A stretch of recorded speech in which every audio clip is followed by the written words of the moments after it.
Soyez les bienvenus sur PPACI TV à l'heure de l'information. Mesdames et messieurs, bonsoir. Les titres. Le ministre Justin Katina-Kone était face à la presse hier jeudi 4 décembre pour expliquer les objectifs de l'initiative pour la libération des prisonniers d'opinion. En assemblée plénière, ce mercredi 3 décembre, le CPP a fait un important don aux prisonniers d'opinion.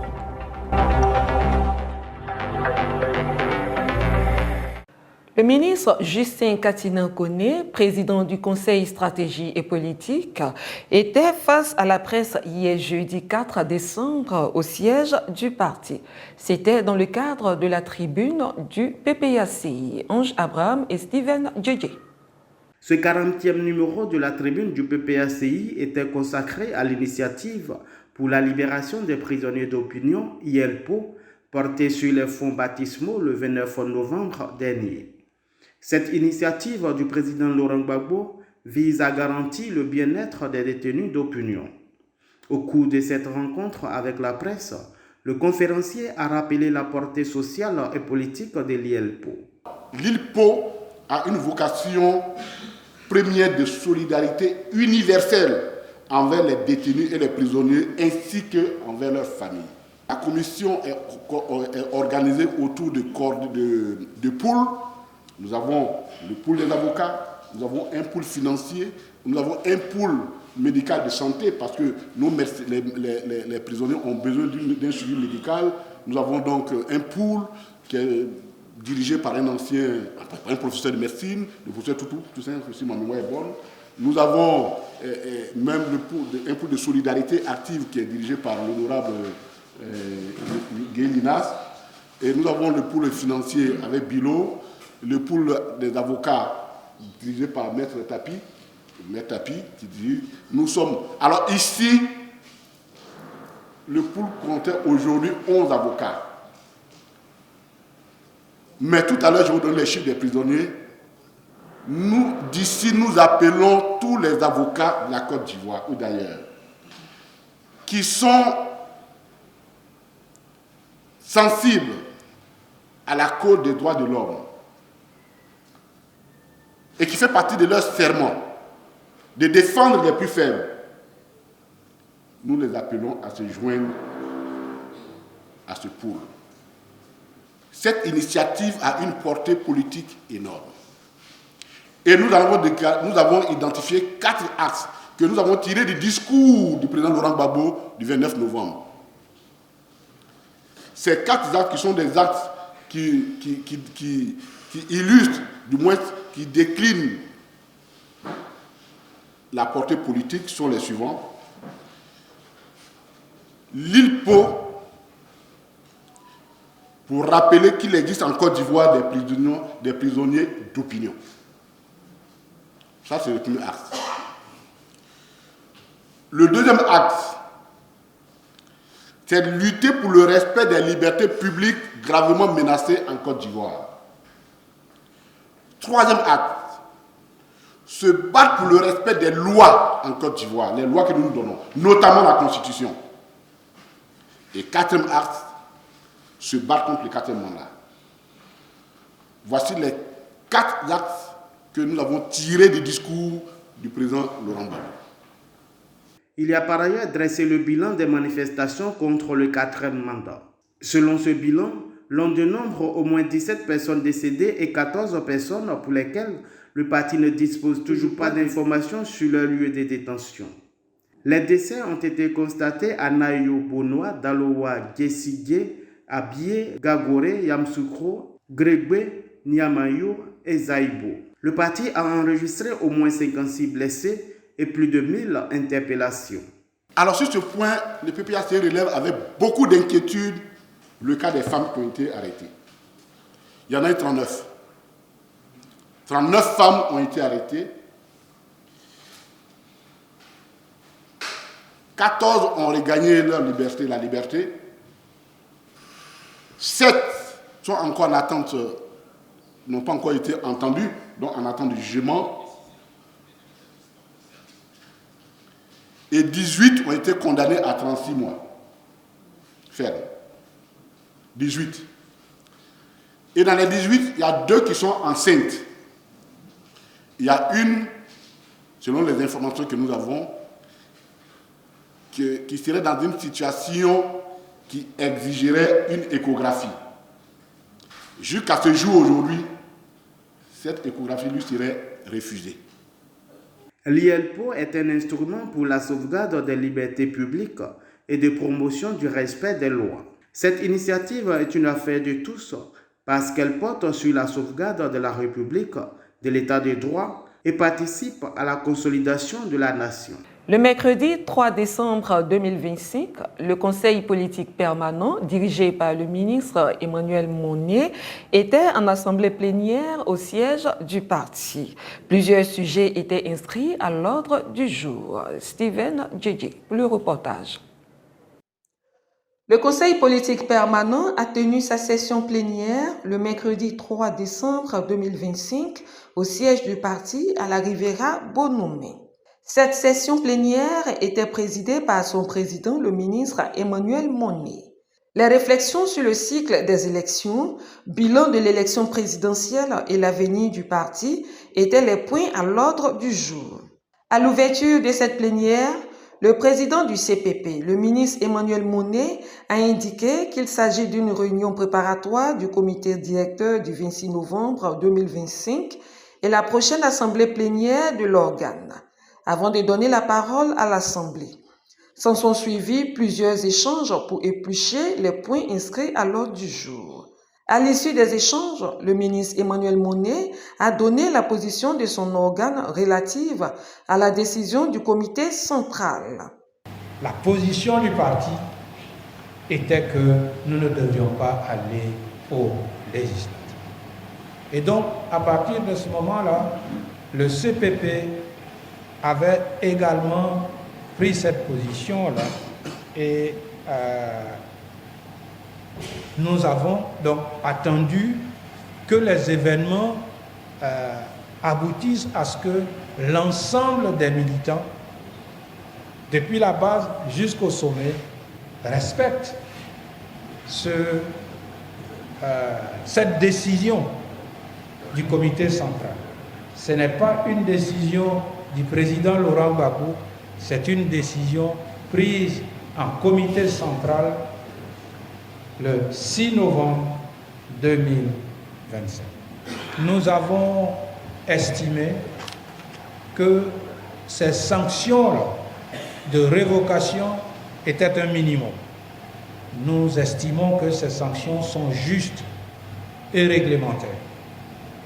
C'est le minimum, surtout dans un parti qui aspire à gouverner, dans un parti qui a gouverné comme le PPAC. Pour le Conseil politique permanent, le respect de cette décision s'impose à tous.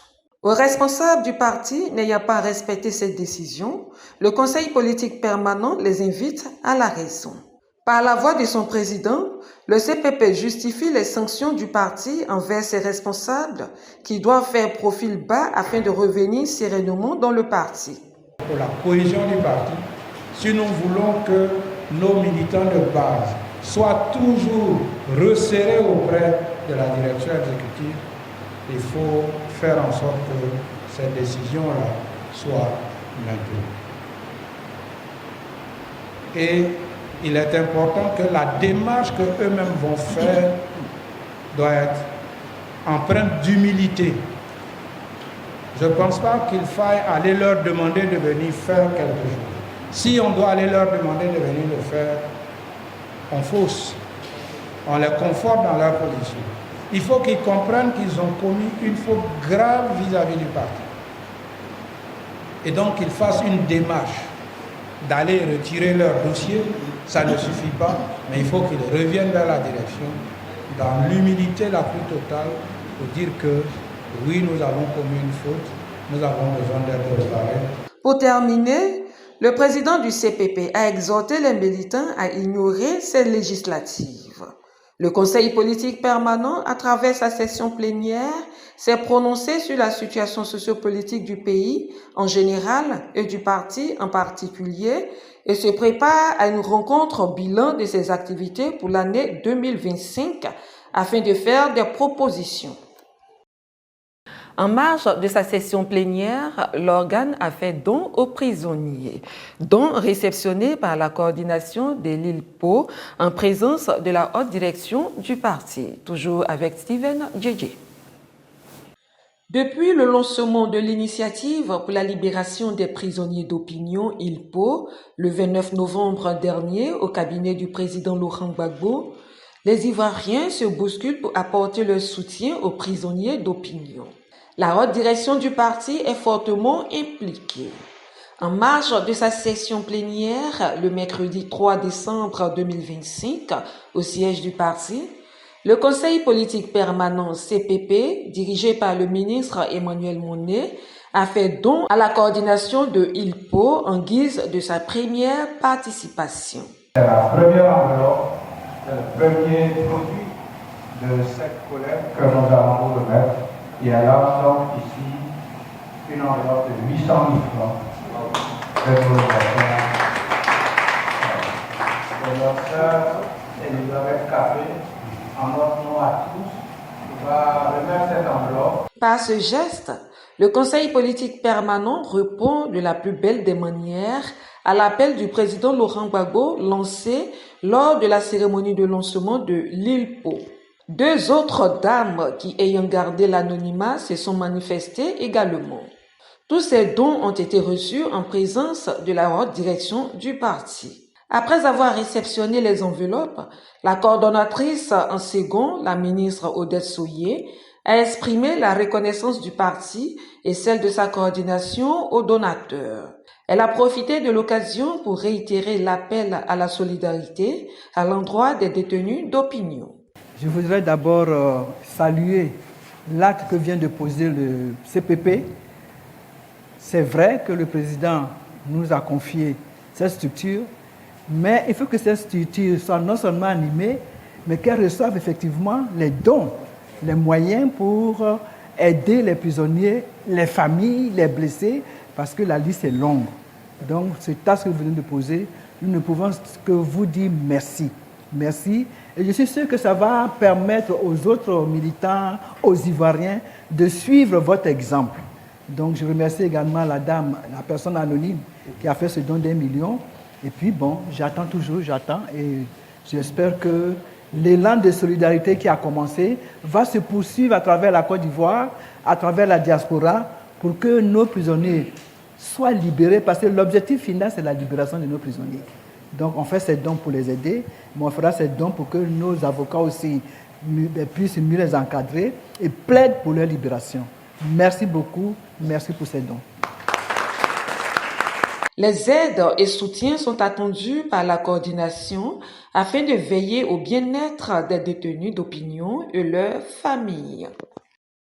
Le président exécutif Sébastien Dano Djedje a reçu en audience une délégation de la mouvance pour la paix, la liberté et le changement Mopalik dirigée par Bayi Wakale au siège du parti, Ange Abraham et Yabi Nguessan. Le président exécutif Sébastien Dano Djedje était entouré du secrétaire général Jean-Gervais Keïdé et du secrétaire général adjoint en charge de l'administration Olivier Krijoua. Bayi Wakale et ses collaborateurs sont venus présenter leur parti aux responsables du PPACI afin de bénéficier de leurs conseils. Un parti qui lui est vraiment lancé dans l'arène politique et aussi dans la conquête du pouvoir d'État.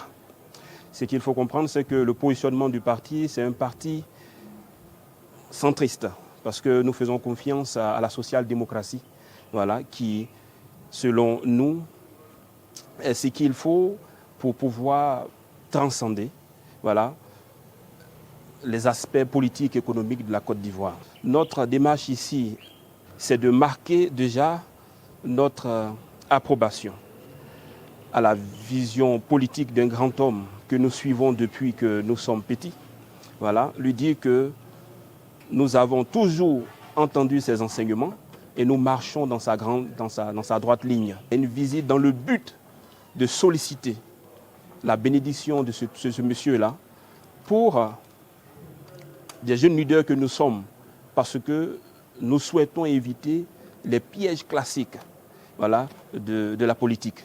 Et c'est un monsieur avisé qui a parcouru toutes les étapes, voilà, de la vie politique. Et je pense qu'il est la personne la mieux indiquée pour nous montrer la voie. Le président exécutif a félicité la délégation pour l'initiative et encouragé les responsables de la formation politique pour leur courage et clairvoyance politique.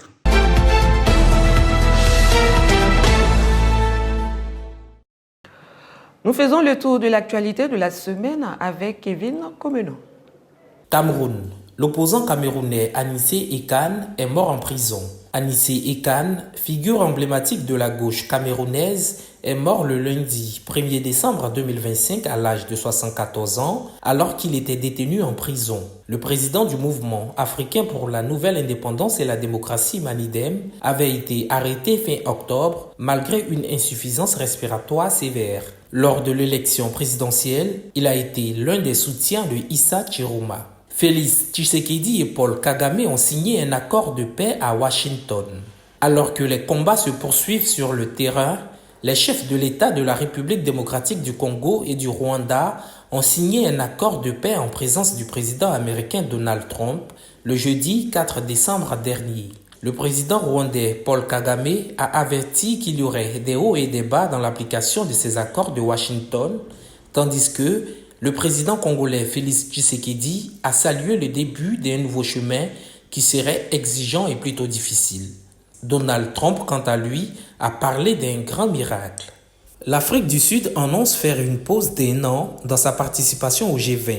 Après avoir boycotté le sommet du G20 le 22 novembre à Johannesburg, le président américain Donald Trump a annoncé que l'Afrique du Sud ne serait pas invitée au prochain G20 qui se tiendra en Floride. En réponse à cette annonce, le porte-parole de la présidence sud-africaine Vincent Magwenya a déclaré que Pretoria se retirait de la série des réunions de 2026 et reprendrait sa participation lorsque le G20 serait confié à la Grande-Bretagne dans 1 an. Football. Tirage au sort du Mondial 2026. Le tirage au sort du Mondial 2026 a eu lieu ce vendredi 5 décembre à Washington. 48 équipes reparties dans 12 groupes s'affronteront aux États-Unis, au Canada et au Mexique, les pays organisateurs de la 23e édition de la Coupe du monde de football masculin. Logés dans la poule E, les éléphants croiseront le fer avec l'Allemagne, 4 fois vainqueur de la compétition, Curaçao et l'Équateur. Pour rappel, la Côte d'Ivoire est à sa 4e participation à une phase de Coupe du monde après celle de 2006, 2010 et 2014. C'est ici que nous mettons un terme à ce journal. Militantes, militants et sympathisants, les prisonniers d'opinion ont besoin de notre aide. Mobilisons-nous. Le combat continue. Au revoir.